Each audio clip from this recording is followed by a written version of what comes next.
Initiating podcast download.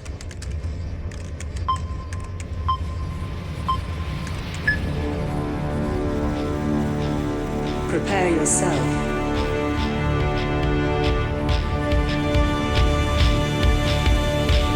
Put on your spandex. Lace up your boots. Wrap your wrists. Hide your razor blade. Head to gorilla position.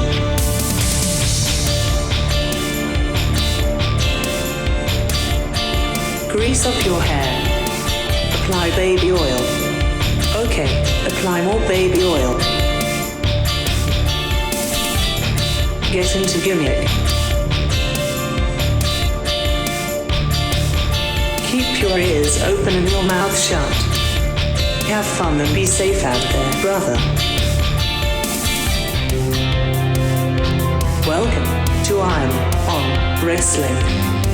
Now your host, Gregory Iron. No, this is how we're starting the show like this because you know what? Hold on, I didn't pardon the interruption. No, I don't give a crap, okay? Because it's dumb that they're building this stadium in downtown Cleveland. I know Gargano's listening. I don't care. He's told me. He said, "You're sorry about the stadium being built by your house." Right down the street from your house. Because it's gonna pollute with traffic. Okay. Oh, Aaron. Newsflash. Where you live is the king of pollution. It's not polluting anything. No, I don't care about the actual. I mean, like traffic jams. Take it downtown. We don't want WrestleMania there. I don't get. No, he legitimately said. He said, "Oh, it's going to be a dome, and we get WrestleMania because you don't want it there. You're not allowed to go." Guess what? I don't give a crap. Okay, you've been to enough WrestleManias. You should let other people enjoy this. I've been to 3 of them. Yeah, I've been to 3 of them. I don't need to how go many to have you performed at? Hello again, everyone. Welcome to another edition of Iron on Wrestling with Gregory Iron. I'm your host. We're recording? Gregory Iron. This is episode 273. You're going to sound like an idiot. People are going to know what a hater you are. Why am I We have a chance to have WrestleMania and the Super Bowl. Hold on. No one is saying that we have a chance. We could have AEW All In. It's a stadium show. We could have it here in March. Well, they'd probably be better off trying to pack Turner's Hall instead of going to boy. Brown's new stadium. Wow. You know. Cross off that place for places that Greg will get a job at. Turner's Hall could comfortably get 400 to 500 people into that building. That'd be a nice little crowd for AEW. That'd be a nice big crowd for AEW with what I've seen lately. I'm your host, Gregory Iron. What world do we live in when AIW outdraws AEW? Listen, consistently. I want to make sure to put this out there. I don't want AEW to fail. Yeah. I want the best for them, but it's like, listen, you can analyze the ratings all you want, but when you look at attendance, when we're in year 5, and I think it started in year 4. The numbers are, you just going to chew ice into the mic, or far away? Far away from the mic. I guarantee you. And you know my problem. I guarantee you, your loud ass. Okay, not your physical ass, but your loud ass. That's a little bit louder ice today too. Into the microphone, but they have WCW 2000 level attendance, and listen, things might start to look better in the new year as they go to smaller venues. But, and I want to talk about it a little bit more in depth on patreon.com/IronWrestling. But either one of two things is happening here. I watched some of the Hammerstein ballroom shows this week, and either A, the crowd is dead in the Hammerstein ballroom, which is notoriously, for like hot, ridiculous crowds over the years, whether it be GCW, ECW, ROH, 3CW. I don't think that's a real thing that happened in that building. But either the crowd is dead-ish, or they don't know how to mic the crowd properly, and it might be a little of both, if I'm being honest. Well, it's our first time there, right? Yeah, but they should know how to mic a crowd no matter what. You thought they would have knew how to rig an exploding ring. Well, you're giving them too much credit, dude. Mistakes happen. We should talk about pro wrestling. Okay. Why? And things of that nature, because it's a show called Iron on Wrestling. Oh, I thought we were going to just talk about hotel wrestling matches. No, but we could talk about other stuff, and it is the holiday, so hopefully You guys are surrounded by people that love you and care about you. And if not, then come on over to Greg's. Well, no. He got a whole wrestling house there in Parma. Fine. And pretty soon you won't even be able to get there because of all the traffic that's going to be there when WrestleMania debuts in Cleveland, Ohio. That's not happening. Headlined by Johnny Gargano versus Logan Paul versus The Miz versus EC3. It's going to be all Cleveland. So they're going to re-sign EC3 versus Dolph Ziggler. Yeah. Well, it'd be nice if Johnny can get in this Brown Stadium show because he couldn't get in the last one. So that's unfortunate. Oh man, why are you hating on Gargano? I'm not. Listen, he's the one. Because he put you through a hard workout with your legs. My legs do hurt. This boy came in here today. Now I had a tube in my ass and down my throat today. Maybe the same tube. We don't know. Anyway, Greg comes in. He's like, "Oh, you wouldn't even understand how sore a person could be. I did a hard workout with Johnny Gargano." That's not what I said. And if Ben Boone was there, it would have been nice and hard. Johnny knows that I haven't worked out in over a month because of my labrum, which has been torn for several years, and every few years it acts up on me, and I have to rest. And he said, "Well, your legs aren't hurt." And I'm thinking to myself, I haven't done a leg workout in also probably longer than I've been hurt. So I was like, fuck. And he wanted to try out the new workout equipment at Planet Fitness because they got free weights now. They got hack squats. So we were doing that. And we honestly didn't even do a lot. And my legs hurt so bad. I feel like I'm 97 years old. And I hate you, Johnny, for that. And that's why I'm shooting, brother. And yeah, I don't know. That's my rambling, but let's take a commercial break when we come back. Well, the year's about to end. A new year will begin. You can't say it without saying it like this. Huh? It's a new year, Shane Douglas. Okay. Well, you did it for me. Okay. I just did. Yep. Some said that I look like a young Shane Douglas. Some say you look like a young, ravishing Rick Rude. I can't imagine that's true. Okay. But some, or should I say all, should say that if you're not on your health and wellness journey, you should be. And you should be taking that journey with the good folks at TNT Health. Who is that? Juventud Guerrera? No, that's actually Mike. Oh, wow, that's a friend of mine. The man behind TNT Health. And he wants to help you on your wellness journey, not just by selling you supplements, because he does have a wide variety of supplements available on TNT-health.com, which, of course, we both use. I, myself, use the glutamine for muscle recovery, which I definitely need right now with the leg workout that I did with Gargano. And I also use the creatine for pre-workout, the Zoom pre-workout drink with the caffeine sometimes when I want to get a little spicy. And, of course, I use the organic vanilla protein so I can mix into my smoothies and protein drinks. So, it is easily digestible with water. And I haven't found another protein quite like that. They always mix very poorly, but not the protein at TNT Health. And I think that Mike would like if you reach out and check out the things at TNT Health, because not only is he going to sell you supplements, but he wants to sell you results. And that's more important to him. So he's going to be with you every step of the way, helping you with your macros, all your dietary nutritional needs, and he's going to get you the stuff that fits what you want to do. Just 2 or 3 supplements to get you going, and then if you feel like you want to try some other stuff down the line, you can always come back to TNT Health, right? Hey, I'm not on anything right now. As I was telling you, I was off everything for the past, I think it's 9 weeks now. Mm-hmm. I'm ready to get back aboard. But during that time, Mike and I had a very nice discussion about beans. Beans. Yeah, I'd like to get a little more fiber in my life. Uh-huh. So I was asking him, because I love refried beans, my family being from Tacula, Mexico and all. Yeah. So I asked him, refried beans, are they really that bad for you? Because some people would say that they're bad because there's quite a bit of sodium. Yeah. He says, look, just go with the black bean, and you're going to enjoy it just as much. You won't even be able to tell. Okay. And we went through, we talked about it. We looked at the macros, the micros, the mini mo's, Mm-hmm. and the big mo's.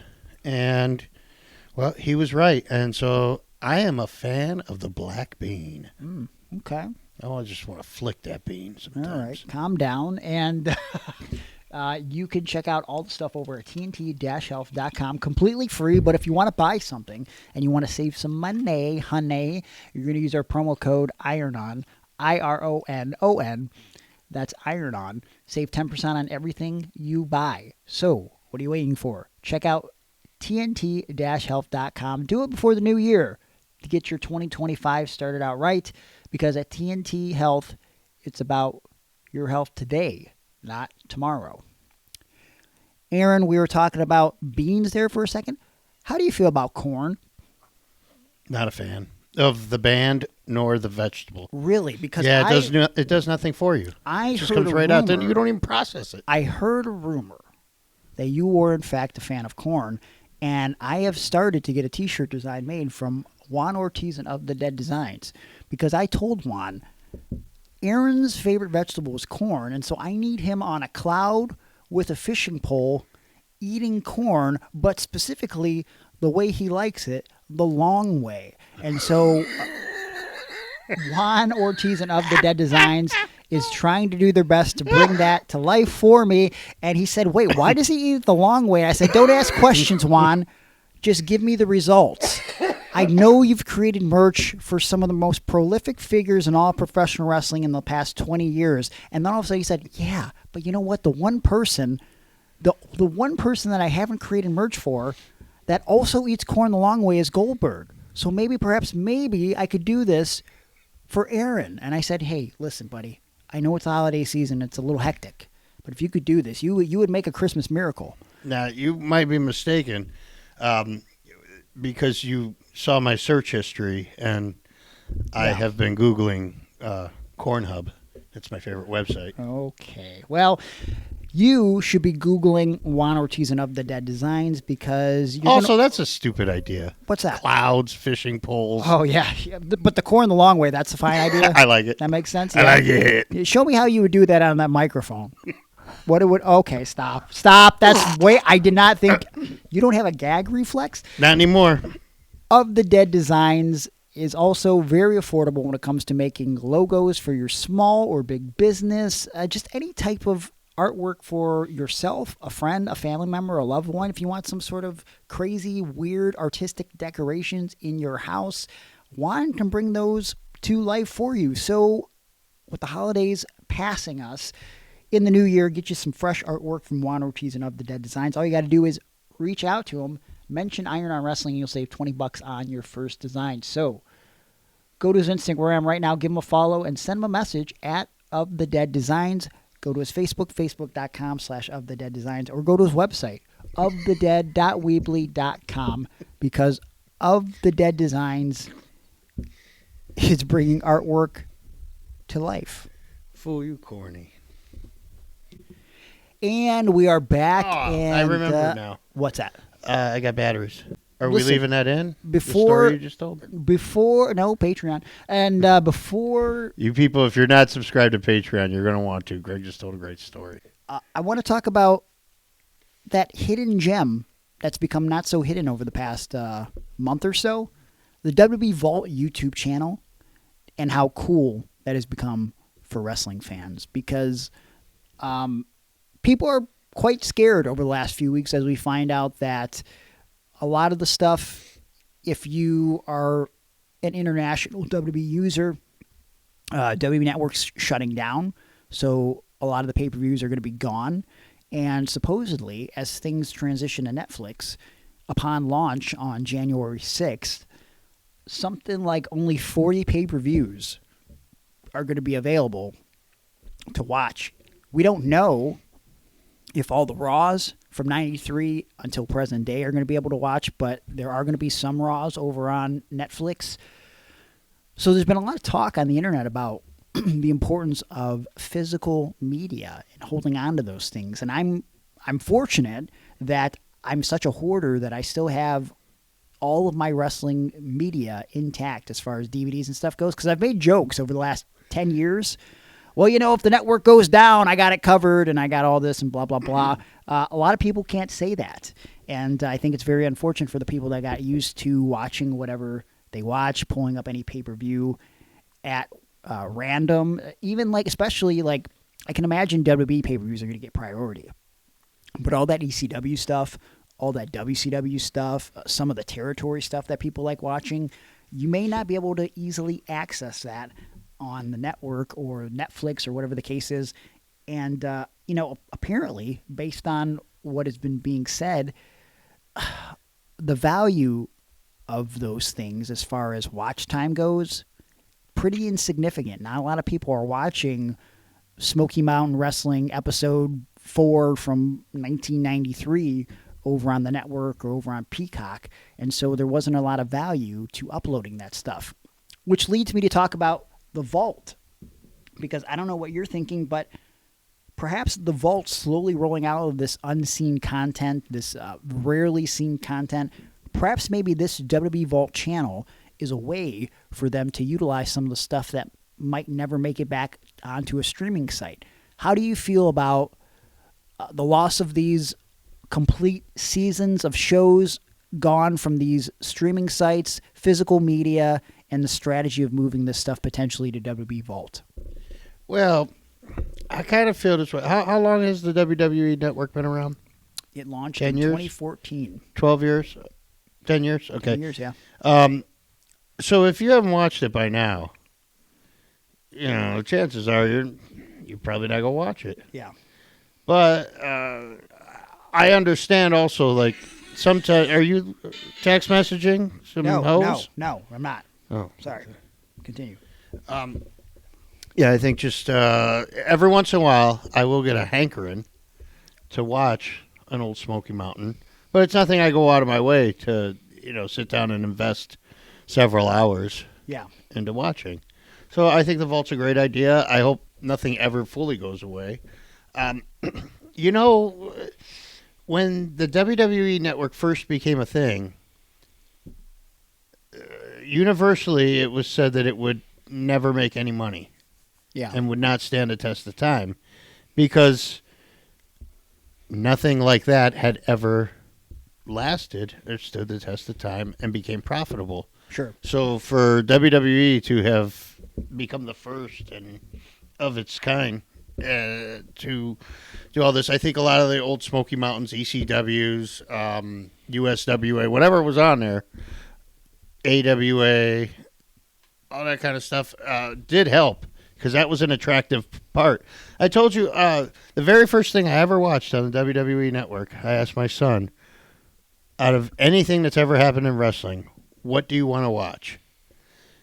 And Xavier looked at me and he said, Dad, I want to see Andre the Giant. Wow. And I thought, reasonable, cool, because if you're a kid and you never really got to see Andre the Giant, but, there was the legend of Andre, we go back and look at Andre. Who do you want to see Andre the Giant wrestle? You got any matches on there with Kamala? Andre the Giant versus Kamala is a match. We can watch anything. Yeah. Just what you want me to look up. Oh. And we watched Andre the Giant versus Kamala with Kim Chi. Well, see, that's interesting because also, with the network, with these streaming platforms to watch old wrestling footage, it kind of gave new life to these older ring veterans. And, guys like, for example, Nash has talked about how many kids come to autograph signings wearing NWO shirts, throwing up Too Sweet, that were not born right anywhere near the time where the NWO was at its peak. Yeah. We're talking, at this point, the NWO was almost 30 years ago now, and people are kids, wow, small children are walking up to him, throwing Too Sweet up.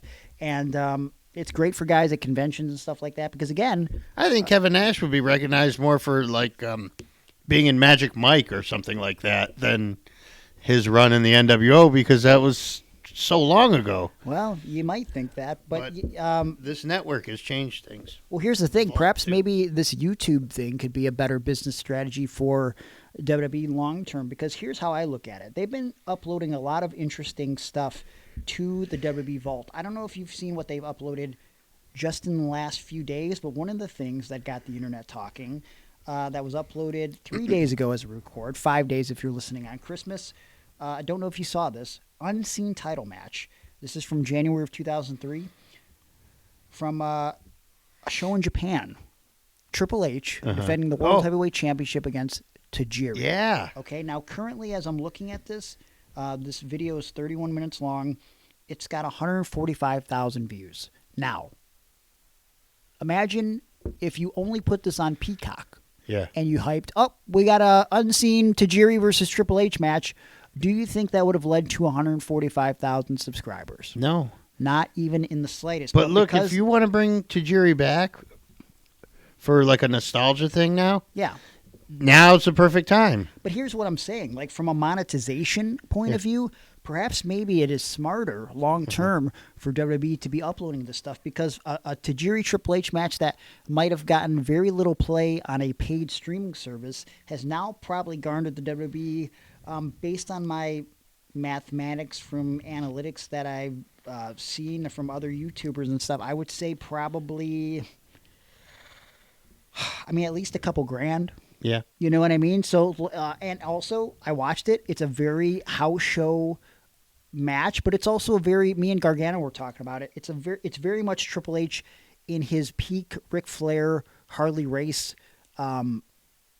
era as the World Heavyweight Champion, trying to bring the best out of everybody that he works with. And then this would have been a very territory match for Ric Flair back in the 80s against an opponent like a Tajiri, right? Like Triple H is bumping around for him, taking all of his moves.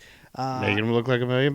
Yeah, it's good stuff. So that's just one of the more recent matches. This week they've been uploading a bunch of ECW content. So, for example, just today, as we're recording, they uploaded Rob Van Dam versus Jerry Lynn, one of their classic matches from Hardcore Heaven 1999. As of right now, it's got 14,000 views. Sometime this week, they're going to upload a never-before-seen match between Kurt Angle and RVD from the 2006 incarnation of ECW.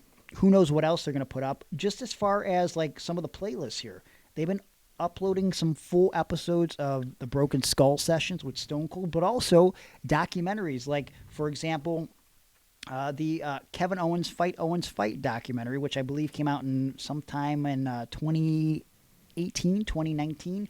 That's got 85,000 views. The Life and Times of Mr. Perfect, a documentary that I really, really enjoyed back in, I believe, 2008, 2009 when it came out, 106,000 views. A full episode of Saturday Night's Main Event that they uploaded to coincide with the return of Saturday Night's Main Event a couple weeks ago.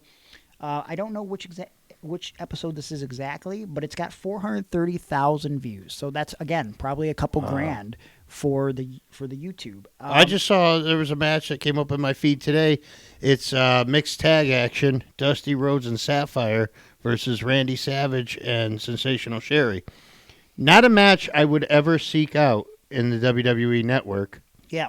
But it's on my list of things to watch for YouTube now. Yeah. I imagine that's going to be a fun watch, and it's not a whole show. It's just the match. So. Sure. And like the completist in me wishes they would like upload some of these shows in order, but I don't know, perhaps the randomness of it is kind of up to standard with YouTube. Like sometimes you don't want to watch stuff in order. Sometimes, like, 2 months ago when they uploaded the never before seen Omni show from February 1st, 1987, featuring the Road Warriors and Dusty Rhodes and Rick Rude. This is sitting at 211,000 views. Again, you would not have gotten 200 subscribers, I don't think, to watch that Omni show. It falls through the cracks. There was so much content on the network that when these matches get uploaded or these events get uploaded singly, I guess is the word I could use, individually, I'm more likely to watch. It just seems like a new something every day. I just think for the hardcore fan, like one of my favorite sections on the network when it was a thing was the hidden gem section. And when they moved to Peacock, the hidden gem section disappeared. This WWE Vault channel, I think, is for the most diehard of wrestling fans, and it's been giving us stuff that you otherwise would have not seen the light of day. Like, I can't even remember what compilation it was that they uploaded in the past couple weeks, but I know what it was. It was a never before seen Survivor Series footage compilation video. I don't know if you saw this, but it was like, for example, from Survivor Series 1994, they were showing Razor and Kid for the bad guy team with the rest of their team. I think they were with the Head Shrinkers, like discussing their promo before they cut it for the pay-per-view, and then they show them cutting the promo, right? And in the build-up to Survivor Series 96, if you recall, Stone Cold was doing all those iconic promos, like with the shadow background, hyping his match with Bret Hart. They have all. Was that where you take an S and put it in front of Hitman? He said that in an in-ring promo, but there was a lot of other stuff that he randomly said, sound bites. Most notably, beg for mercy. Yeah, you're going to beg for mercy. He would like smash the egg in his hand and everything. They have all of that footage uncut, unedited, the way it was said, with him just rattling off stuff, like showing the close-ups of him smashing an egg in his hand over and over again. Like, it's stuff that you would never think like a regular person would want to watch, but someone like me. Oh, me too. I fucking love that stuff. So it's like a 30-some minute video of just like this unair, raw, unedited footage from Survivor Series over the years. So like, I always thought that there was a market for that.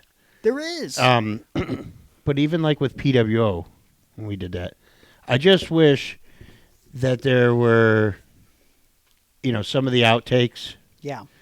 I wish there was the outtakes from you're standing in the road and you're cutting a promo and we get 90% of the way through the promo and somebody drives by and honks a horn. Yeah. Or somebody just drives by and there's a noise. Yeah. Or there's a random boat in the background sound, Yeah. But we ain't even by the lake. Right. Just all that silly shit. And listen, 17 takes with Facade. He had a lot of takes back in the day, but it's just one of those things where I think there was always a market for those type of things, because if you even go back, as far back as the 80s, I'm sure you remember the Coliseum home video. There was called bleeps, bloopers, and body slams, where like it was a bunch of like, it was outtakes.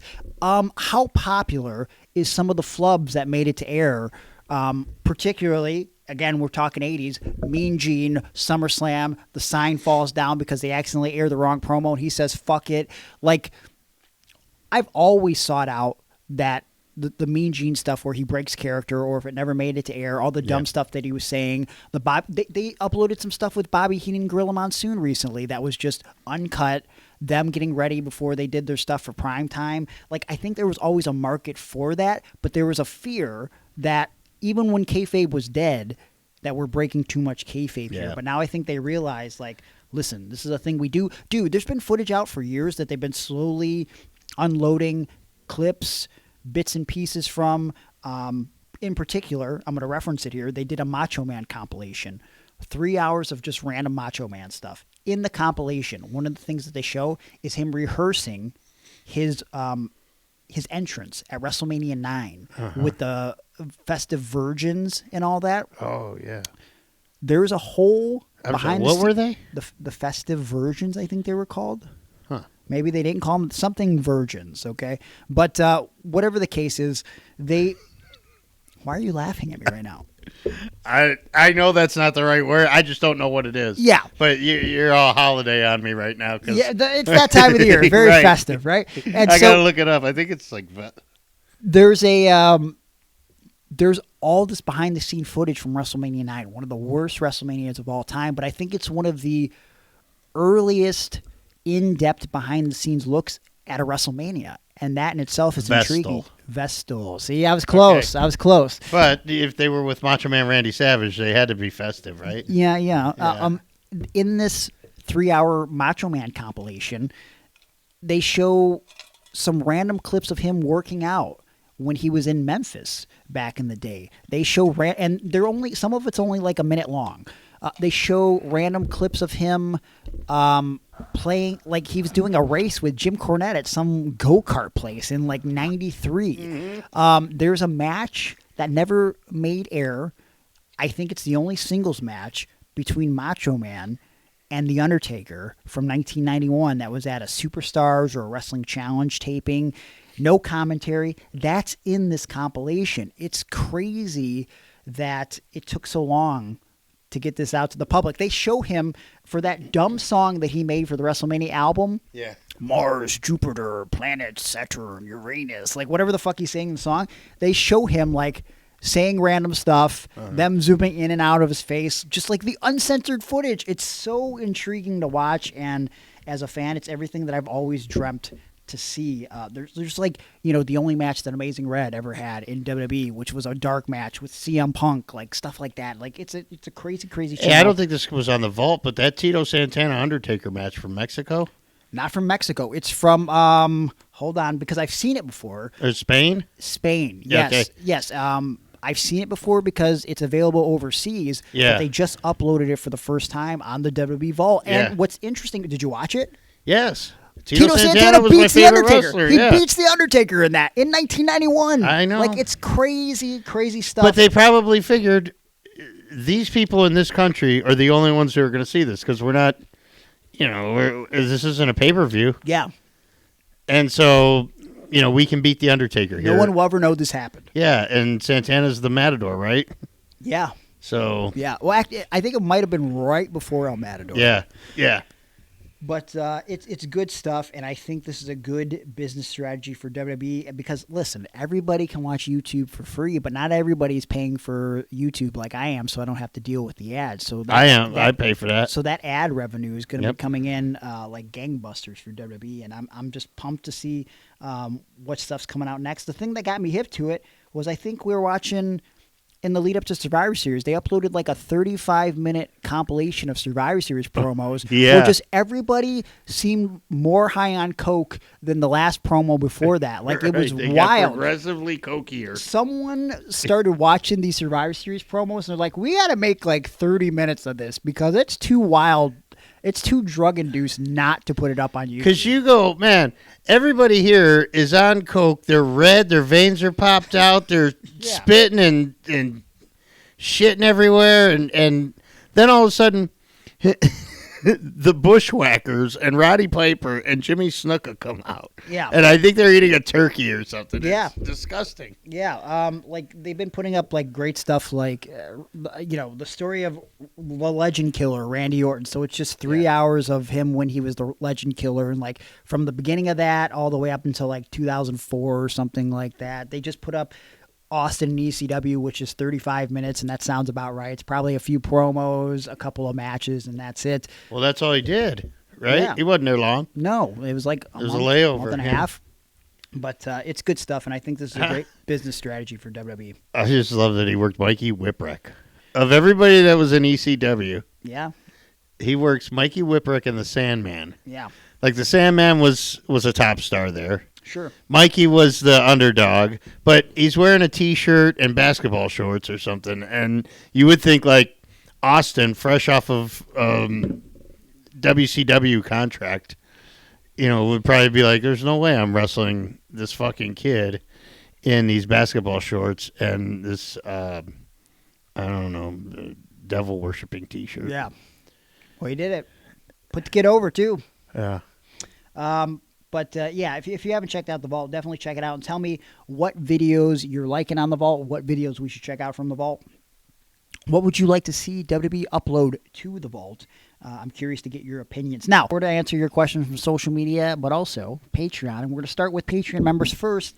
And I got a question. Eric? No, we're not starting with Eric. Fuck Come him. on. Always asking idiotic questions. The guy asked the best questions in the game. We're going to start with questions from Josh Excellence, who asked, have you ever seen the film A Karate Christmas Miracle? If not, I highly recommend looking up the description on IMDb. It's wild. And so I saw this question in advance, and so I did pull up the IMDb. I have not read it, but I will read it now. This is, as stated, A Karate Christmas Miracle, 2019, hour and 30 minutes. And I got to imagine if this is recommended by Josh Excellent, it's going to be a good one.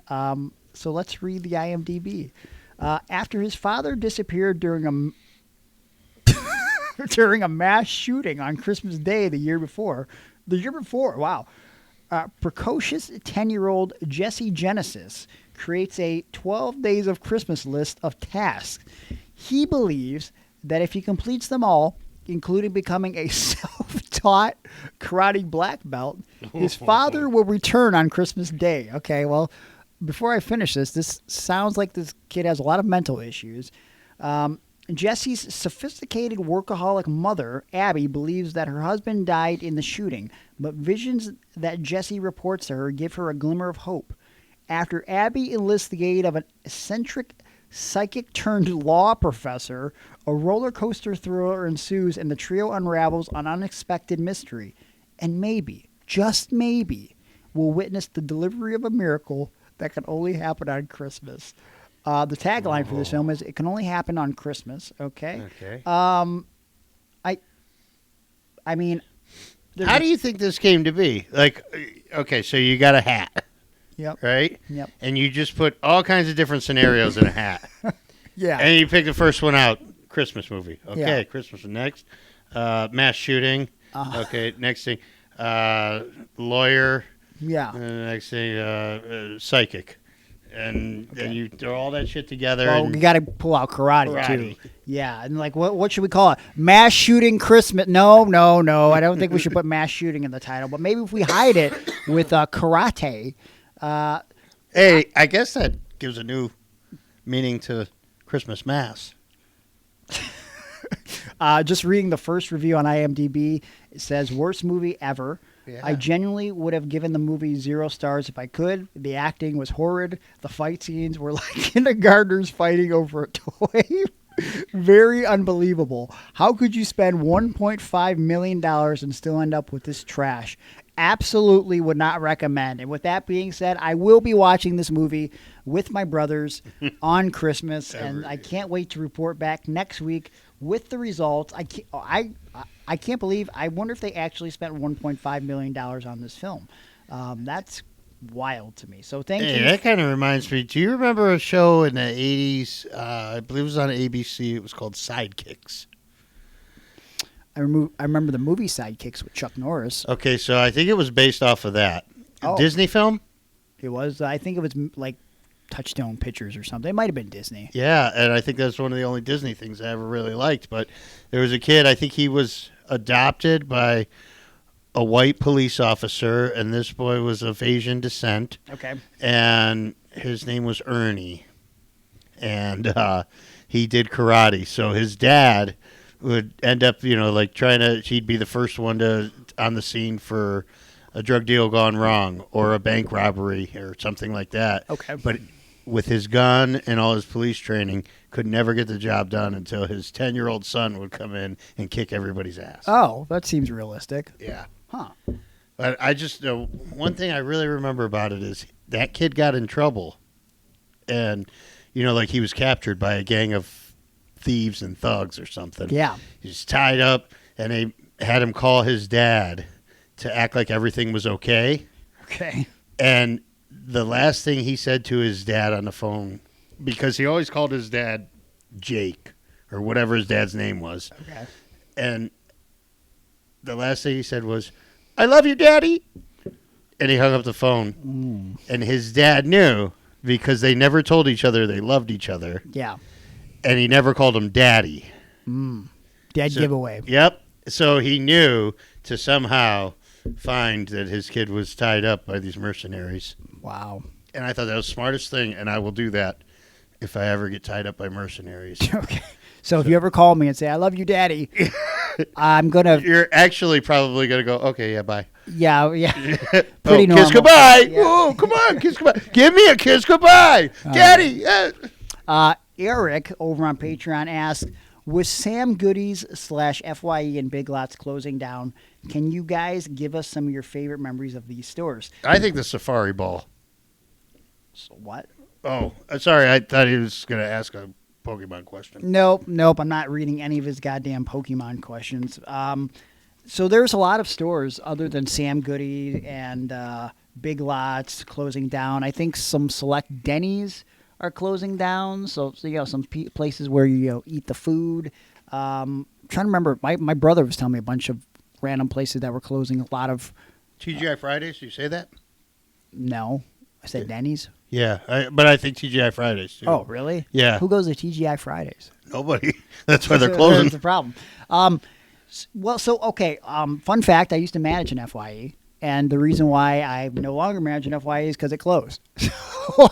That was go figure. So one of the things is like so these FYEs over the years have tried to change with the times and incorporate more pop culture because these stores, survived based on tapes, DVDs, CD sales, record sales, and that's just not a thing anymore, right? So I don't know. It's sad because my earliest memories of some of these places like Sam Goody's, Coconuts /FYE that was over in near Parma, Ohio.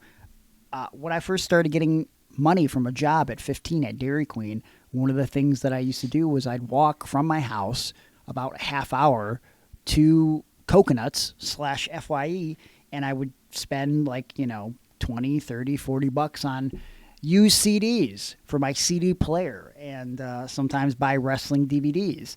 Some of my earliest memories of watching things like Ring of Honor or Backyard Wrestling was because you would find those random DVDs that weren't sold in other places of these wrestling promotions. So some of those early Ring of Honor DVDs I purchased at an FYE. I don't know if I actually went in a Sam Goody's branded specific store besides Tower City. I'm pretty sure the Sam Goody's was at Tower Cities, but outside of that, it was really a lot of experiences at FYE. And yeah, I mean, that's where a lot of my money went to was physical media, wrestling tapes when that was still a thing. I remember, my first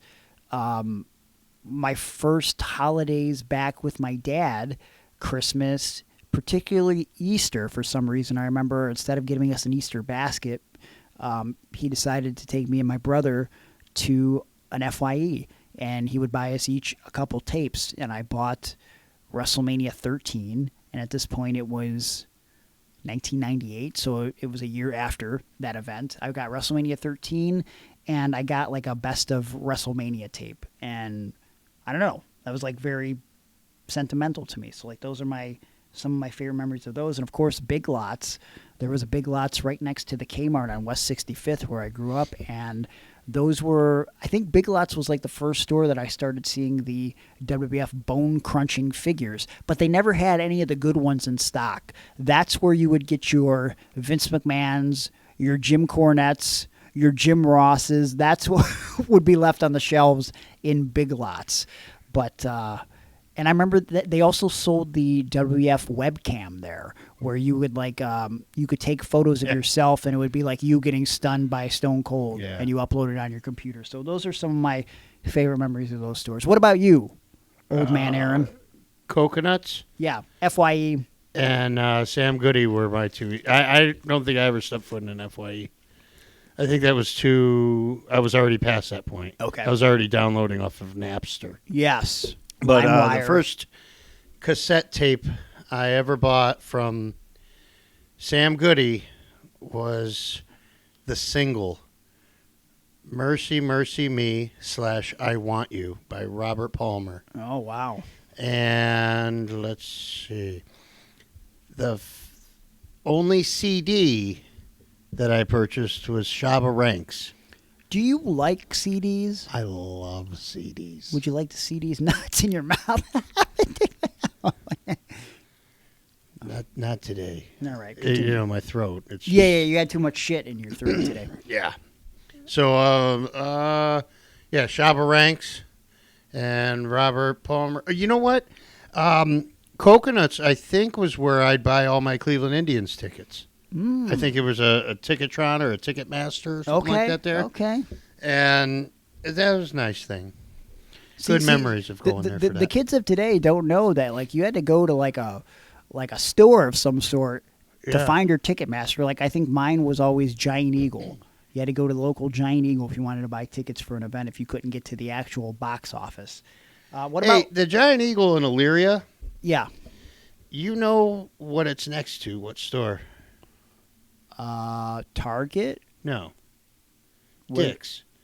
So the sign says Giant Eagle Dick's. Okay. Yeah. And I don't know how many times I've gone in there, but I've never seen one Giant Eagle Dick. It's unfortunate. Boy. Just very disappointing for you. You know, not only did I work at an FYE, I worked at a Big Lots for like 3 months. And then I just stopped showing up because it was a terrible job. Yeah, I hated it. It never seemed like anybody enjoyed their job or their life when you went in there. No, Not the customers, not the staff. No. And so the fact that it's shutting down, I don't really have a problem with that. There's one Big Lots still in the area, and it's right next to where I work right now. And I go there every day and take a 25-minute nap in the parking lot. Oh, okay. Good to know. Yeah, All nobody bothers you. Eric also asked, how much Haktua coin did you invest in? You've been following the story, Aaron? Yeah. Some dude bought the Haktua coin, invested in it, and he used his life savings, like his child's college fund. I mean, that's wild to me, man. You really thought, like, you know what's going to blow up? The Haktua coin. You know what? Like, her 15 minutes is about over. She did some really cool stuff. I don't think that she's ripped these people off on purpose. I don't think it was intentional. She's like a 23-year-old girl who, her management said, you should invest in Bitcoin or where the fuck it is. Like, which I still don't even know what it is. I don't understand how, like, cryptocurrency works. Bitcoin, it all sounds like it never ends well. Well, here's how I think either you make money off of it or you lose everything. It just seems like most of these things are scams. Yeah. I mean, Donald Trump has a coin. Oh, well, there you go. And that's what the Department of Government Efficiency, the Doge, is. That's named after his Bitcoin. Him and his sons have a Bitcoin or a crypto coin. Okay. Well, but I don't know any person that's like very wealthy that has invested and succeeded in Bitcoin, nor do I know anybody who just kind of dabbles in Bitcoin or cryptocurrency who's like, I do like $20-$50 a week and see what happens. Like, it just, you either know someone who's gotten scammed or hear about someone getting scammed, or you just don't know anybody. I think there was a tag team called the Bitcoin Boys. There was, yeah. Oh, okay. In AIW. Yeah. Yeah. I just thought that was weird because I don't even know what that is. But to be fair, I didn't think the internet would make it. Well, that's also true. You know, I kept saying, why are these people advertising this www. something? Yeah, and then you saw you could download photos of Sunny. Yep, and I was all in, baby. And you would sit there for 2.5 hours waiting for one bikini photo of her. You were all in. That one in the pink bikini. Golly. Well, now just think, in like seconds, you can just download a photo of her in like an orange jumpsuit. Yeah, or I can just dig deep back into my memory and think about the times that she showed me those pictures of her poop. Yeah, that was weird. Let's see here. Other Patreon questions that we have. Junior Upchurch says, did your dad have a favorite Christmas movie that you watched every year? My dad did, and since he passed, every year I replay it in his memory. Merry Christmas to you, Aaron, and all the listeners of Iron Wrestling. Well, thank you for sharing that, Junior. And I wish you would have shared what Christmas movie it was, you bastard. I don't think my dad had a favorite Christmas movie. If he did, I don't know what it is, fortunately, because he was just kind of closed off about those things. But I imagine if there was a Three Stooges Christmas episode or a Little Rascals Christmas episode, he'd be all in on that. And so I think about those things when I think about my dad. I know that he hated Santa with Muscles when I'd force him to watch it. The movie's fucking stupid. I don't know why you fucking play it, you fucking idiot. I will say that watching A Christmas Story Christmas last year, I believe it came out, which is the modern sequel to A Christmas Story. I don't know, that got me in the feels about my dad, me and my brother both, because, it's about the old man dying. So it really hit close to home. Really? So, yeah. So I don't think I've ever seen that movie. The original or the most either. recent? Well, I mean, and the original was filmed here in Cleveland, like up the road. Parts of it, yes. Listen, I don't. It became very controversial this week talking to Gargano and Candace because I told them they go to see the Christmas Story house every year. I went and saw it for the first time last month, and I was like, underwhelmed. Not great. Yeah. And also, I don't really like that movie that much. You know what? There's a spot in Medina called Castle Noel Yeah. Way better than going to that fucking house. What is that? Castle Noel is like a whole Santa village, so you would like it. I'd much rather go to that. Listen, there's a whole room. It's dedicated to each year that the hot toys, so like the decade of the 70s. Oh, yeah. It's a whole room dedicated to 70s toys that were hot at Christmas. Okay, that sounds like 80s. Yeah. There's wrestling dollies and all that kind of fun stuff. Yeah. 90s, there's a room of what's it, Power Rangers and things like that. Okay. Those turtles you like. much more into that than the Christmas Story Dude, House. we 'Cause should listen, go one day. It's like $20 and it's well worth The it. Christmas Story House was $20 and not worth it at all. No. Also, hold on. If you're listening to this and you've ever been in the Christmas Story House, I want your feedback because listen, it's cool to see from the outside. It's the actual outside of the movie, but the house itself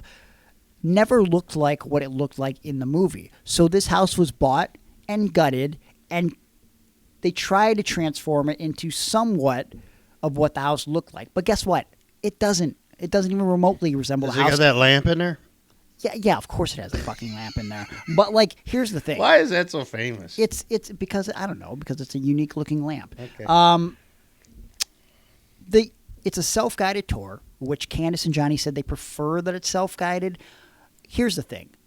When I think of a self-guided tour, like if I go into a museum, usually I can like read about a lot of stuff from like whatever it is I'm looking at. If it's a painting, if it's from a movie, whatever the heck, there's not much to read. There's just like for example, the living room. They just kind of try to make it look like the living room, but it doesn't even look close. Like they put a TV in it, the leg lamp, a couch, whatever. It just looks like an empty, gutted house that they try to make look like a movie. The self-guided tour itself, because there's nothing to interact with, there's nothing to read, you can walk through that house in about 5 minutes. I mean, there's really nothing to see, and they charge you $20 for it. And so they think I'm in the wrong for thinking this way. I don't find it that special. I'm not that crazy about the movie, maybe because I think it's overrated because it gets shown 24 hours a day. And I think that's why I've never watched it. Because I didn't like it because everybody always talked about it. And I hate It's a Wonderful Life. Fuck that movie too. I don't mind It's To a the Wonderful highest Life. hell. I don't mind It's a Wonderful Life. I don't like it. Every time an angel gets his wings, a bell dingy ding dings. Shut the fuck up. The bell dings and then the angel gets its wing. Well, who gives a shit? Okay. Ring the fucking bell. He's only 17. Ring the fucking bell. All right. Calm down, man. Hey, back to Castle Noel though, right? Before you get into the actual Castle of Noel, before you get your tour, and before you're allowed to walk through, there's Alien Golf next door, which is Ooh. glow-in-the-dark golf. Once again, sounds way cooler than the Christmas. Yeah, Story so House. instead of just waiting in this line the whole time, you go over and shoot a round of golf. Okay. Is that how it's? Sure. Yeah, Okay, that so works. anyway, yeah, in the dark, but glowy. Okay. And, Is Naomi there? oh, What? Why did you make that noise? You didn't say sorry, yes or no, I you just dislike made a Naomi noise. a lot right Oh, now. but you did that in such a way that you were like, I don't know, it seemed like you got boned up for. Oh, no. I was Oh. grossed out because I haven't enjoyed her work. Oh, is it because you'd rather, eat corn the long way? Is that why? Anyways, I would much rather do those things, see that place, and do that golf, and then cry and watch the newer Christmas Story movie than watch the original and go to the Christmas Story house. Let's go on to the next question from Kale from Patreon. Kale asks, Greg and Aaron, have you bought any Christmas gifts for yourself this holiday season? I always feel a little bit better when I buy a gift for someone else, but also myself together. Okay, Kale, I see what you're doing there, and I like your strategy because I do like giving gifts. Aaron, I'm very good at it. I don't mean to brag, but I'd like to really think outside the box Yeah, and I think you're one of the best of and all zero time. in on what my friends and family members really like. And I'm willing to spend a dollar or two, okay? But here's the thing. Sometimes it feels better when you have money, when you can also buy the stuff you want yourself.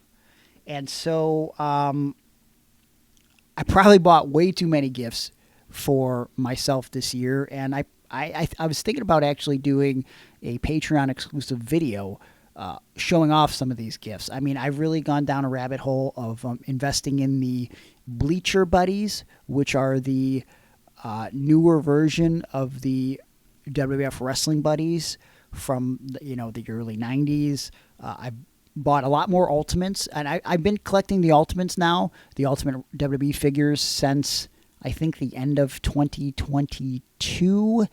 And in that time, I want to say there's like maybe 120-ish Ultimates out right now. I think I'm about 20 short of the entire collection, and that's both. How many are these dollies? There's like 120 of Okay, them. so how much are they? A piece, roughly. I mean, Yeah. I've gotten some deals on them for sure. Yeah. But I mean, if I bought them at full price when they came out, $32.99. Oh, okay, that's not bad. I thought you were going to say they were absurdly ridiculous. No, but like some of Like them. you said, you bought somebody for $600 last week. Well, that was But that was like a special Hulk Hogan mail away Hasbro. MAGA powers. No, not a MAGA powers. No, I don't He's your support. hero. I don't support that.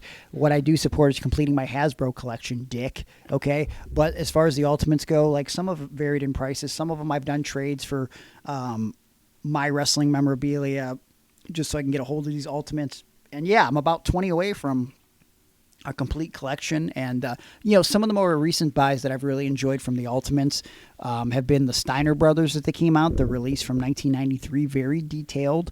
Enjoy those very much. A lot of the Coliseum collection series, the 2-packs with like Jake and Rick Rude, though I really wish they would have put Cheryl Roberts on the gear since they put both of those together.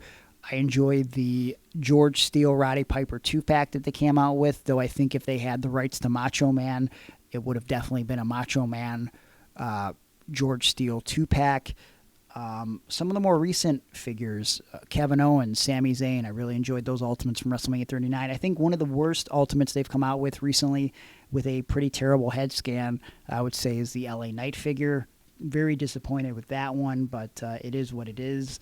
But yeah, a lot of Ultimates, a lot of re-released Ninja Turtle figures that I've been buying. I've got the Technodrome, which was a Amazon exclusive. That's $80, and I think if you are sleeping on these re-released Ninja Turtle figures, you better get on the boat and get that Technodrome, because I got a feeling once it's gone, it's going to be hard to get a hold of, and they're probably going to sell it for at least double the price or more. And then the other path that I've been going through during the holiday season to make myself feel better is the old school Super Mario Brothers 1993 movie action figures. Some people, it's a very controversial topic, that movie. Some people love it, some people hate it. More people hate it than love it, I feel like. But I really love that movie. And the action figures are kind of easy to get a hold of, but not so easy on card. So I've got 5 out of 6 of the figures. The only one I'm missing is Mario. I don't think I'll ever get a hold of the car from the movie, because last time I saw that on the internet, it was about $1,000, so I'm not buying that car. I could just buy a shitty actual car for that price. Aaron, Or you could just steal a bike. Well, why would I do a thing like that? Aaron, just answer the question. Have you bought any gifts for yourself this holiday season? And also, listen, by the time this airs, your kids will already get their gifts. What did you buy your kids for this holiday? Okay, so it's very hard for me to buy gifts because I work at a job that I don't make much money. Mm-hmm. And I have 3 kids, and one of my kids' birthdays is today, December 23rd,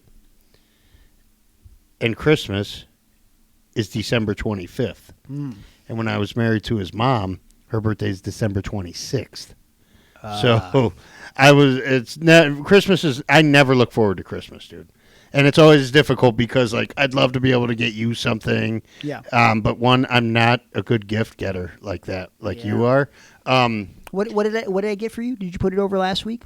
Yeah. I said it was my number one wrestling dolly, the Bobby Heenan dolly, and then the New Jack and Mustafa shirt. What a classic shirt. That's the greatest. So good. I know. I showed a friend of mine. I said, hey, I know how much I love to shit on Greg.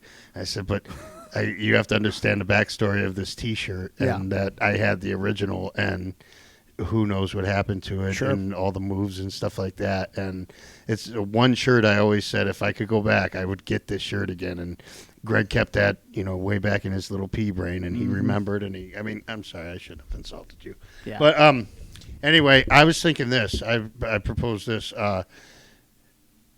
Tax time, I'm going to get you a Christmas gift. Oh, okay. Because then I'll have money. Because I got you. I just got The kids all asked for the same thing this year. Yeah. Money. Yeah. Because they're teenage boys. They just buy whatever they want. Yeah, and it's nice because, like, Xavier, he's buying things for his car right now. He has to buy a battery. So I'm buying that for his birthday present, a new battery for his car. And then he has a Nissan Altima. Okay. And there's this weird problem with Nissan Altimas that at a certain point, when you're filling your tank with gas, it just spits it back at you. So that has to be fixed, and I'm sure that's not going to be cheap. Yeah. So there's money that I'm giving him that will go towards that. Okay. Micah is 15 and a half, Yes. which means temps. We just went and got his temps. Oh, boy. So he's saving for a car. So he's money towards a car. And then Colton is 15, and all he does is he enjoys to play the video games on what is that thing? I talked to you about it before, maybe like PlayStation, and then you get an unlimited games for if you buy one of these little cards that's at like the dollar store. Oh, yeah. Like it's like just the PS4 or the PS5. Like you just buy a PlayStation card and just. Yeah, and then he plays. It's like $15 or something like that. So he just wants money, so he doesn't have to ask me to buy it for him. And he likes walking, so he likes to walk up to the store with his own money and purchase what he wants, and then. So all no good gift. there. So everything is money. No gifts for yourself? Oh, the lights are on still somehow. Okay. All right. Very adult answer. Yeah. Very old man answer. Yeah, but it's true. Here I am rattling off hundreds of dollars of toys that I bought for myself, and you're like, I paid my bills this month, so I'm pretty happy about Well, that. not all of them. Month. Oh, God. Okay. Month ain't over yet. Let's see here. Hey, real quick. What's that? What am I? Oh, my God. Is that a picture from this place? Yeah. What's the name of it again? Castle Noel. Where's that at? Medina. It's like, I don't know. Not that far. 35 minutes away or something. Okay, yeah. Oh, that's the place. Medina has the cool antique shops that I always send you pictures of Teenage Mutant Ninja Turtle stuff. And then you go, how much is that? And then you go, well, that's not worth it. Or that is worth it or talk whatever. them down. Yeah. And I'm like, I'm not even going to talk to anybody. Yeah. But I think that's something we should do. Okay. I'm into that. You and me. We can film it. Another thing is, you asked me about your brother when your brother from West Virginia comes up. That's a fucking cool thing to do. Yeah, that would be cool as fuck. And then playing the alien golf. Justin Bonifield from Patreon says, what is one moment in your career you would like to relive one more time? I'm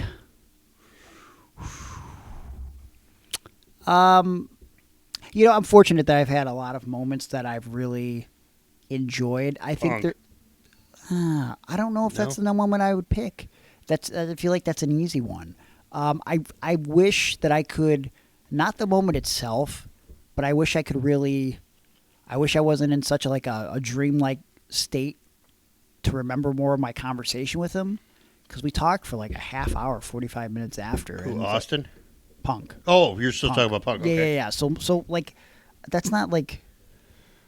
I don't know. I guess like it's more so conversations, like things that the crowd wasn't there for, or they were there for, but they didn't realize what they're seeing. Like, I guess, sentimental for me, I wish I could relive that last match with Johnny and Candace and with Alex. Yeah. Was that a tag team match? Yeah, so it was me and Alex Daniels versus Johnny and Candace, because not only was that match fun and cool. What and happened? Why hot, wasn't Veda in that? Because you weren't with her yet or something? No, because Johnny wanted to put over Alex on the way out. Right. And he wanted to have one more match with me and one more match with Candace, because it starts out as Candace and Johnny, and then it goes into the tag match. But I wish I could relive, I don't know, some moments of that match, but more so the conversation with Johnny after the match. Yeah. And I started bawling like a little girl when he got out of the ring for that brief moment, because it was just kind of. I don't know. I didn't feel like I was going to cry. And then he left the ring, and I was like, oh, wow. I just started involuntarily crying because it was very emotional. What about the time Matthew Justice announced that he was signed to WWE Developmental? And you really had to kill the mood there, because, again, that was I did cry when Matt. It's sweet that you have that much passion for your friends, though. Yeah, well, I don't think you'd cry if it was your last indie match. no. But I figure, the emotion does get to you when it's someone you have been a best friend or a brother with. Yeah, and me and Matt, we're nowhere near as close as we were when we were younger. But I was in the car when he got the call to get signed to WWE, and it was nice to at that time, be a part of his last match in PWO, and I don't know, man. Like I think about stuff like that. I was in the car with Athena. You were when she got the call. Yeah. Me and Veda Scott. Mm-hmm. Is that the moment you want to relive from your career? I'll go with that. No, come on, something else. You know what? I would probably like to relive Rod Destiny powerbombing you on your neck. Up until that point, I would like to relive the moments leading into that show. Yeah. And because it was like, we knew how many pre-sale that we had. Yeah. And we knew that the line was around the block. Sure. To get into the show. I was like, man, this is going to be a big deal. Yeah. This is going to be sweet. But none of the ECW guys had shown up yet. So, of course, as promoters, you guys are like, we're like, oh, man, if these guys don't show up, this is going to be terrible. Right. And Van Dam had already canceled. And, but it was a sweet moment just to start the show off. And I got to kick it off, and I was living my dream for the very first time in front of a crowd like that. That was amazing to me. I would like to – I don't know if I want to relive it where I'm in the moment. I would almost like to relive it sitting in the crowd with my friends. The out-of-body experience. Yeah. And then maybe do acid or something. Okay, well. No, like that was straight edge like you then. So, yeah, that's probably it. Let's see what else we got from Patreon. Somebody asked if something you regret, ain't it? Matt Swistak said, did you ask for a Turbo Man for Christmas this year? I would like an original vintage Turbo Man, but I do have the re-released one from Funko sitting right under my tree right now, nestled safely under the tree. I hope that Arnold Schwarzenegger doesn't attempt to steal it. Let's see what else we got from Patreon members. Juan Ortiz says, do you think Big Boom AJ will win the ROH title off of Chris Jericho? How will you celebrate this accomplishment? I did see, which seemed like a logical progression because, Jericho has tarnished his whole career. Jericho came out on Collision this past weekend to interact with Big Boom AJ and Big Justice while they were in the ring. Who would have thought that? I mean, anybody who could see Jericho, like Jericho coming a mile away when it's like, what? This is popular and relevant? Yep. Let me get on board with this. But he's going to do the right thing and he's going to take care of the guy. Jericho's not one of those guys that you hear like, he got in there and started beating the shit out of me because I'm not that good of a worker or something like that. Right? Yeah. I mean, I guess, but like, what do they call him? Clout stealer? Yeah. So, yeah, he's going to steal clout. But really, I don't see why him and Big Boom AJ would not be good. Sure. So, I know you're jealous as hell. Big Boom AJ will not win the Ring of Honor title, and I will not celebrate it if it does. No booms from me. I think that's 5 right there. No. Oh, what if he gives it 9 booms? He's not. Because he's going to beat the Nueve. Is that what Jericho is now? The Nueve? I don't know what he is. Jesse Perez says favorite Christmas movie of all time. Listen, it's a toss-up between Home Alone 1 and 2 and Jingle All the Way. Particularly Jingle All the Way, the extended version on the DVD, which is hard to get a hold of. This would be Jesse Perez. Oh, okay. A social media user. I was thinking Jim Blaylock. No. Because he did a whole Christmas movie tournament. What would you pick as your favorite Christmas movie? Elf. Elf's number 1. Okay. It's the best movie. I watch it even when it's not Christmas. Also, Fred Claus. A lot of people don't need to sleep on that. Yeah, you do always put over Fred Claus. I still got to watch it. That's hilarious. Did you ever think it was weird that Buddy in Elf? Yeah. He claims that like when what's her face is in the shower, yeah. that he didn't know she was in the shower. Yeah. But like earlier in the film, he was taking a shower, so he understands the concept of shower. So, do you think he was just like being like a low key pervert at that point? He's like a 40-year-old man dressed in an elf outfit. Yeah, that's true. Megan Nelson says, "Sup, sup, girl? What you doing?" Let's see. Who's that? Megan Nelson. Patreon member? No. Okay. She's on social media. She said, "Sup." Can I? Pardon the interruption, real quick. Sure, go ahead. Or maybe we'll save this for the end of the show. But a lot of times I say that and then I forget. I just want to do a quick little shout out to Lindsay. Her mom passed away. Oh, yeah, that's true, yeah. And, it's the holidays, and I don't know. She always was very good to me, and her mother used to have dreams of my father. So, never knowing him, but just from me talking about him on the podcast. Yeah. Used to ask how old he was and if he had a woman and stuff like that. Yeah. So, yeah. I sent her a message. We're sorry, Lindsay. She hearted it. I didn't expect her to get back to me, but we're sending you the best, Linz. And, if you guys are on Patreon, you guys all know Lindsay. If you didn't hear about it, make sure to send Lindsay your best. And, it's always tough to lose a loved one, especially around the holidays. So, sending the best regards to you. Let's see. All right, back to the show. Jared Griffiths. Wait. Megan, somebody. She said sup. Oh, that's it? That was the question? Sup. That was okay. Sup with you, girl. Perfect. Jared Griffith said, most disappointing Christmas gift. Mine, bar none, electric football game where the little dudes shake up and down on the field. You know what? I liked my electric football game where the dudes shake up and down. handheld? No, the actual tabletop, you plug it in and they move back and forth Past my time. I'm too old for that. Really? I got the one with the handheld one. I don't know what it was called. Let me get this straight. You got a handheld one before the actual big tabletop football. There's no fucking way that happened. Do you even know what I'm talking about? There's no way they made a handheld one before the actual goddamn tabletop one. Handheld No, look up the big tabletop one. No, I'm looking up mine. Are you kidding me? Yours. I'm not looking. I know what it is. I happen to enjoy it, but also I was like a fucking 7-year-old kid, so maybe it does kind of suck, but I don't know. I will say, though, off the top of my... All right, not a visual podcast, but go ahead, show me what you got here. Yeah, that stupid thing, but that does look like it sucks, though. You didn't enjoy that, right? I did, because that's all we had. Is that like a digital thing? Yeah. Okay, that's not the same. 70s that's not even the same thing, though. Do you know what I'm talking about? Do you know what Jared's talking about? It was almost like you had the handles on the side? Yes. Yeah. But you plugged it in, they shook, they moved it's right back. here. It's right next to mine. Yes. Red Zone?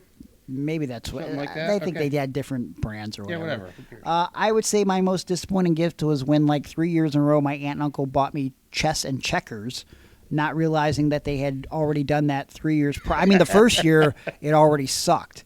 And I didn't like going to their house anyways because it was one of those things where my mom just wanted to see my aunt and uncle. So it was almost like me and my brother were charity cases coming to the house. So it's like, Mike and Greg are going to be there, so we got to buy them something. What's the cheapest thing we can buy them? Let's go down to the Dollar Tree and buy them chess and checkers. Yeah. So, and I'm telling you, it's embedded in my mind because at that point we were doing super bad financially, and anytime we had money, my mom was fucking buying drugs. So all the gifts sucked. Anything that I wanted, I didn't get. I will never forget opening chess and checkers. And then this motherfucker, my cousin that I don't even know his name, probably haven't seen him since the 3 times that I went to my aunt and uncle's house. He opens up the big WWF monster ring from 96 or 97 when it came out. And he's opened up all these wrestling figures, and I didn't even realize he was a wrestling fan. I just remember I wanted to fucking beat the shit out of this kid just because he was in a better situation than I was. Yeah. And Did you go and play with his toys? He didn't even open them up. Oh. And we weren't close enough to where it was you know what I mean? So here I am with my chess and checkers, and the next year we had to go back, and then we opened the gifts, and I was like, I was just, you know what, I was speechless when I opened up the same chess and checkers set, and what do you say? You bought this for me last year, right? No, they didn't realize. And then we went back. I told my mom, I was like, can't wait to get chess and checkers again, a joke, because there's no fucking possible way you can get it 3 years in a row, but we did. We got the same goddamn chess and checker set for the 3rd year in a row. What's the worst gift you ever got, Aaron? Well, first of all, I think you looked at it the wrong way. I bet your cousin was a huge chess and checkers fan, and he was jealous of you, and you weren't even thinking of that. Also, I wish you people could see my face right now. none of my gifts that I've ever received from anybody were bad, because I'm just appreciative of the thought. Oh, okay, you son of a bitch. God, I would never be so disrespectful to Let's someone answer. who took their hard-earned American dollars and bought me a chess or a checkers game. I set. don't even know if I could say this name. Hey, Balthazar hold on. Miskovik. I will tell you this. I don't think I said this on the podcast before. Okay, Balthazar, you sound like a Pokemon, and your question's not good enough to be asked at this moment because Aaron wants to interrupt me. Go I ahead. want to say my worst gift. Now I've changed my mind. Oh, you changed your mind. Okay, Selfish so prick. maybe I did tell this. The first year that Shelly left, that the kid's mom left here. R.I.P. It could only be so. Oh no. I was alone in the house. I think she had been planning on this move for a while. Okay. Because none of the bills had been paid. Yeah. Okay, so she left in October. None of the bills had been paid from the previous couple months. Mm-hmm. So I had 2 months of back bills to pay, plus the current bills, electric, gas, water, trash, rent, or mortgage. Okay. So I had all that stuff to pay.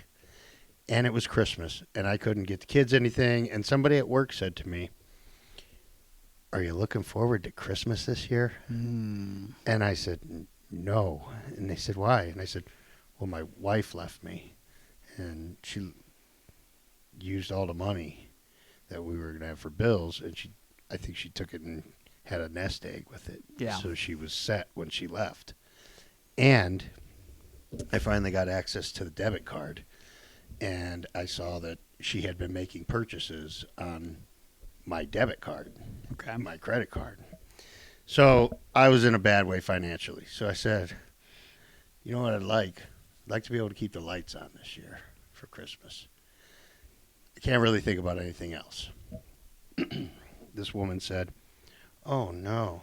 So somebody that we work with caught wind of this, and they went around the whole workshop, and they collected $300 for me. Oh, wow. Okay? Sounds like a pretty good gift, actually, you selfish prick. So then a woman that worked there said, "I have an idea. I'll go out and buy gifts for him." Now, I'm perfectly capable Sure, yeah. of buying gifts for my kids because they're my kids. Yeah. But also, that wasn't the point. The point was I needed the money so that we didn't get the lights shut off. So she went to the Dollar Tree and spent $100 at the Dollar Tree. Oh, yeah.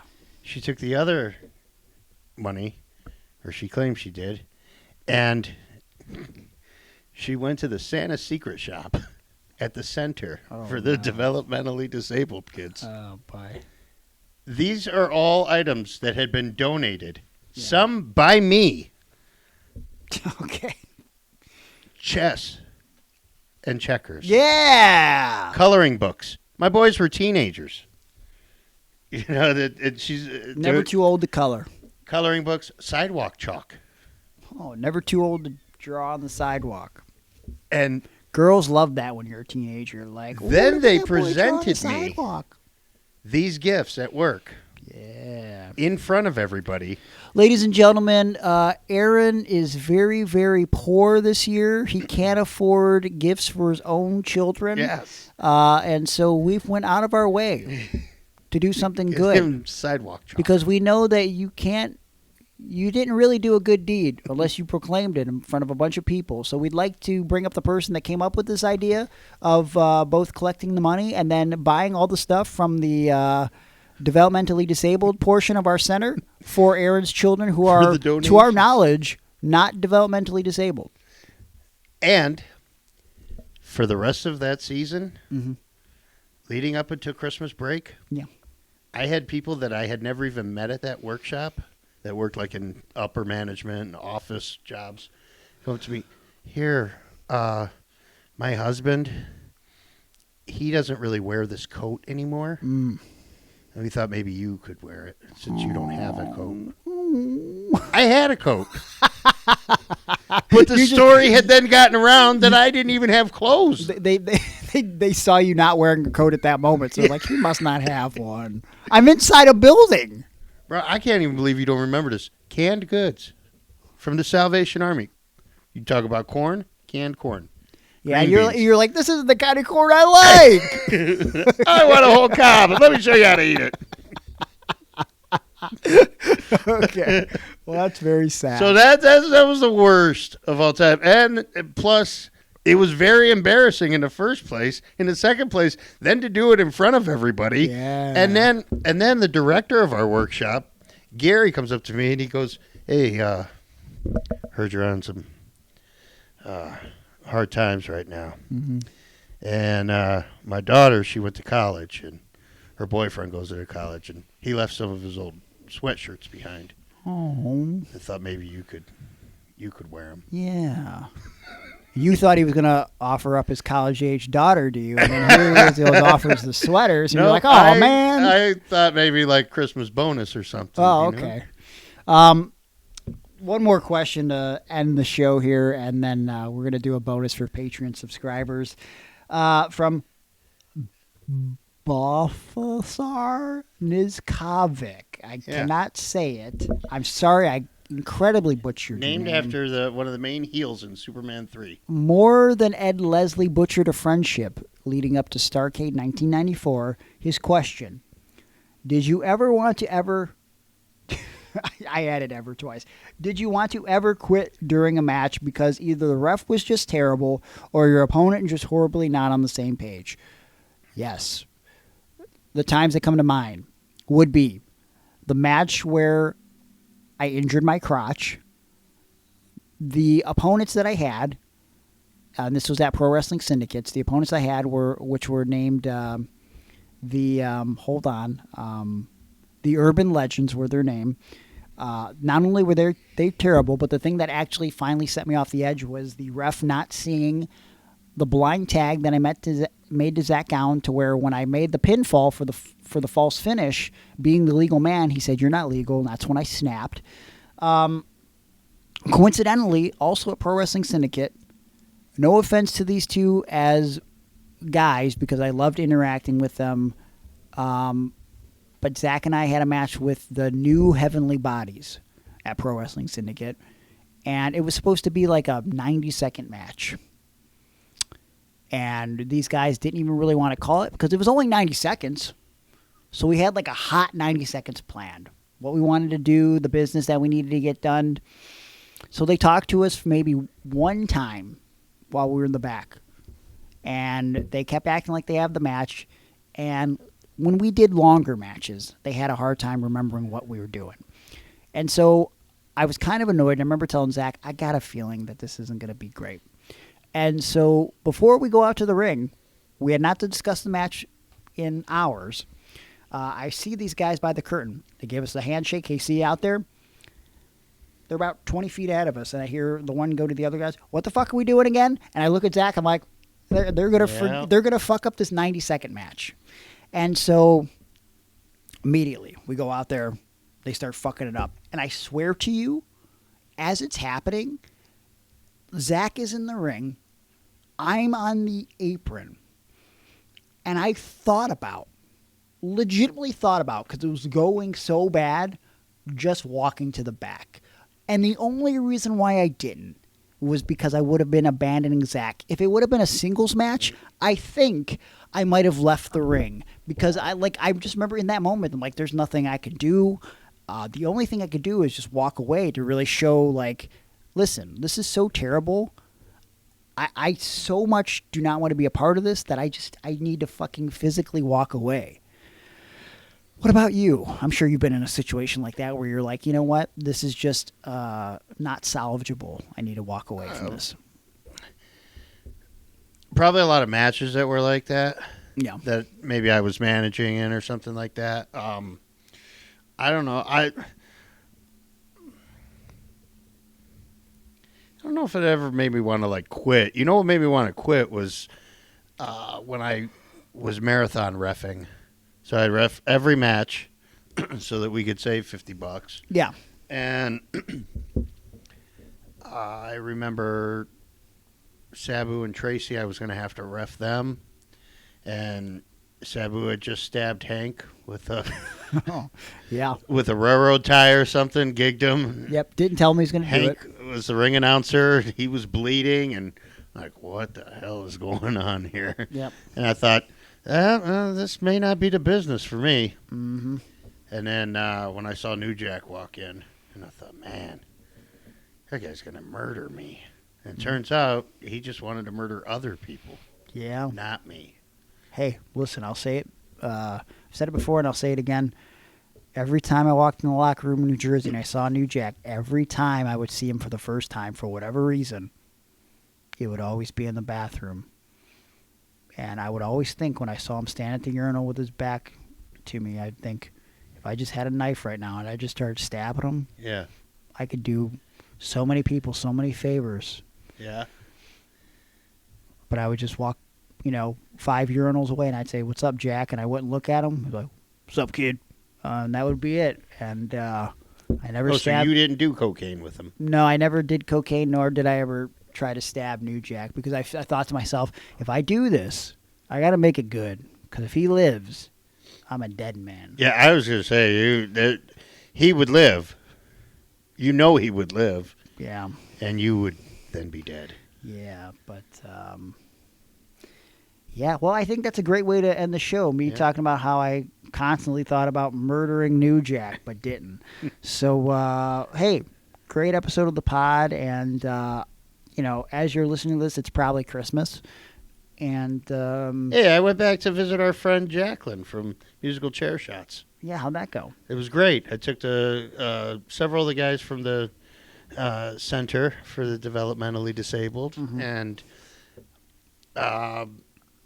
I introduced them to her. She introduced herself as a longtime friend of mine. Yeah. She didn't mention you at all, so she's hip to the game. You know what I mean? Wow. 'Cause your name is not the best. Really? I mean, I donated over $1,000 to her school, so.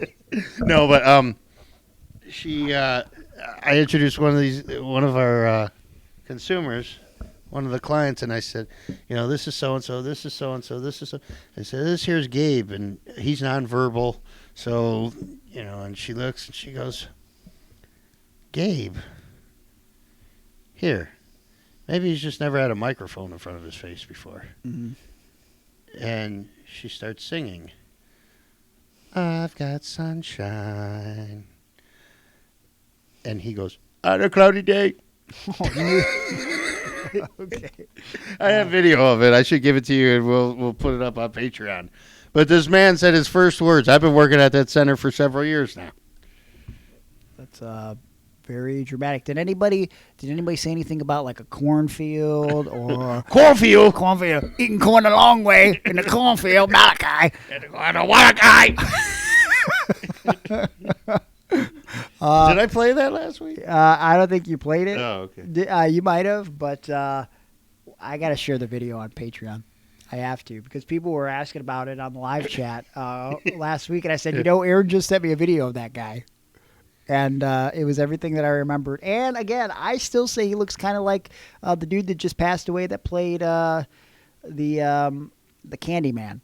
So, yeah. He's definitely a character. He doesn't have teeth now. That's unfortunate. But so he can't eat that corn. Okay. Long way or short ways. Come back again next week and let me know how great your Christmas was, because I'm expecting to have a very delightful one. Can't wait to give all the gifts that I've bought throughout the year. Who's in the cornfield? You. Who is? The cornfield. Who's the guy in the cornfield? Okay. Walakai is in the cornfield. Hopefully he's not under your tree. There's a lot of exciting gifts, and happy holidays to all of you. And make sure, of course, you sign up for the Patreon As a Christmas gift to yourself, patreon.com/Iron Wrestling, starting at just $3 to support the show. Lots of other tiers you can sign up for. $5 for you video. can sign up your friend You for can. a Christmas gift for them. You can. $9 if you want to get involved in the live chat, which we do once a month. $25 and up to get involved in the package that we get once a quarter. You know what? Somebody's probably at work at one of those gift exchanges, a Secret Santa deal. Sure. You know what I mean?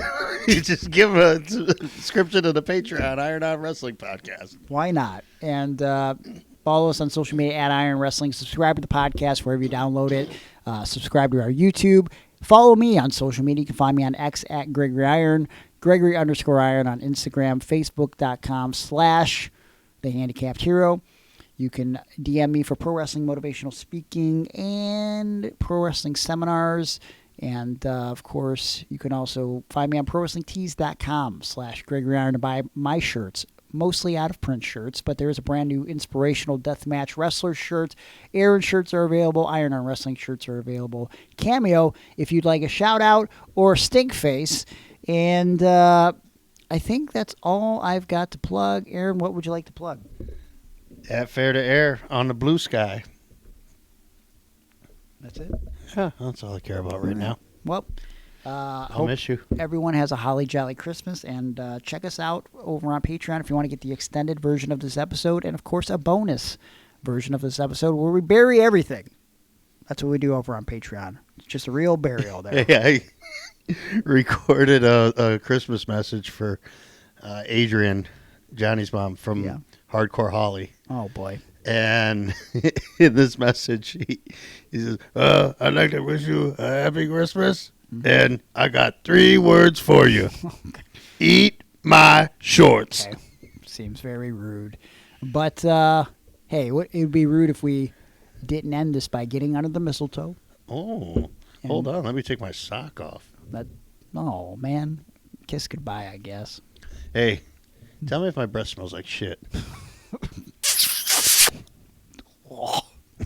Yeah. Yeah? Yep, it does.